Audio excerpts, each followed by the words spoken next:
Mayong hapon mga kalag, mga kalag, di ako'y sa katambal mga kalago di Muli gitawag dire sa mga hagunoy ni. Kani. Mga kalag ako ng balion. So ito tawag dito sa amin kalag, tinatawag namin ito hagunoy. Pag masugat ka kalag, sigurado pag hindi ka sa sanay sa mga sakit, iiyak ka kasi yung mga babae kalag, yung pamangkin kong dalaga na, sugatan siya sa paghiwa ng kutsilyo. Giwa niya na nagluluto siya tapos sasugatan siya. Nilagyan ko lang ito, yung katas nito, nako, iiyak. Gumulong sa sahig. Tapos ang sabi niya, ang sakit daw, ang hapde. Sabi ko, masanay ka lang. Sanayin mo yung sarili mo. Ito. Pwede mo itong panggawin mong panggamot mga kalag. Ito yung kukunin mo yung ugat. Ganda yung ugat. Tapos ito mga kalag, ito parang baging na to eh. Ito maganda tong panggamot yung mga manok mo nagkasakit ng mga klaseng sakit mga kalag. Ito ang ilalagay mo sa kalang kulungan o kalang lagayan. Ito ayan. Huwag ang tawag namin sa namin dito mga kalag. Dapat kumuha ka ng mataas, hindi mo putulin hanggang doon sa puno niya. Kasi ang gawin mo dito, igawa mong liter parang cross, gawin mong cross doon sa lagayan mo ng mga manok para hindi magkapukdaw, magkaatay yung manok ko, yung sa amin sakit sa kaatay, sa kapukdaw. Ito yung ang gamot, ito yung sumpa, pang sumpa to ito. Tungo yung huwag. Ayan, ito pa yung kahoy na sinabi ko na magpawala sa iyo ng pagod. Bunga niya, tsaka yung bulaklak niya. Hindi nyo kumain ka sa dahon nito. Lagyan mo lang ng kunting asin. Kung ang lasa ito ng dahon makalag, medyo may pagkapait. Mapait ang lasa ng dahon nito.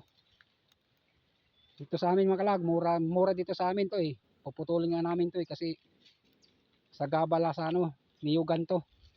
Maraming mga gamot dito mga kalago. Dito lang mga gamot namin. Nandiyan lang sa tabi-tabi yung mga gamot namin sa amin dito mga kalag. Ayan. Hindi na namin to bilihin. Marami pa man akong mga gamot kalag na mga herbal na alam. Pero sa ngayon hindi ako nagkuha kasi yung iba nandun talaga yun sa bundok, sa gubat. Dapat kung kukuha ka may oras ka na ilalaan. Pag wala, kailangan mo maglaan ka ng 2 oras o 2 araw. Saka doon ka na lang matulog sa bundok. Pag ako mangkuha ako, marami na akong pinagbigay ko lang yun mga kalag. Kasi ayaw ko yun ibinta. Kasi hindi tayo nakatulong sa kapwa-tao natin pag ibinta natin. Yung tinatawag na kalag na buwanong kahoy, saka dungdong, yung tubdan kalag, bihira lang yun ibigay sa iyo.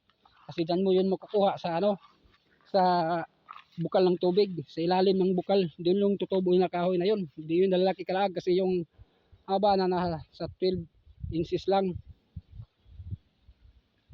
Hindi sa taas. Hindi siya pwede lumabas sa yung dahon niya hindi pinya lumabas sa tubig, nasa ilalim ng tubig lang, nakasisib lang siya sa tubig.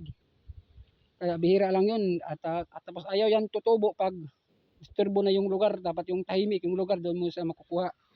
Kung may lakas kang doon, pag may fighting spirit ka, pwede ka. Pero kung wala, wag na, baka ka pa dyan, makadisgrasya ka pa.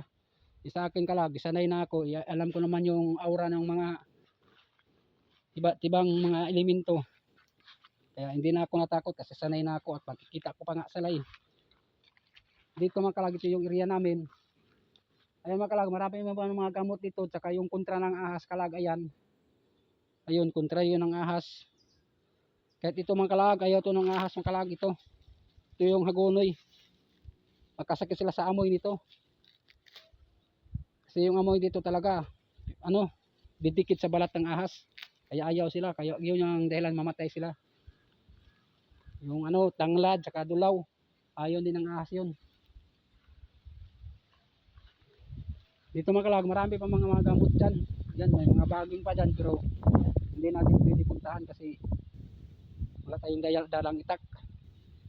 So hanggang sa dito lang muna kalag.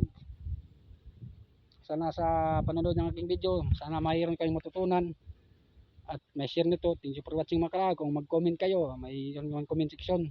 sa aking YouTube channel. Pwede naman dyan mag-comment kayo kung gusto nyo at magtanong sa akin. Ay sasagutin ko yun. Ingat dito lang kalag. Thank you for watching. Ingat po kayo.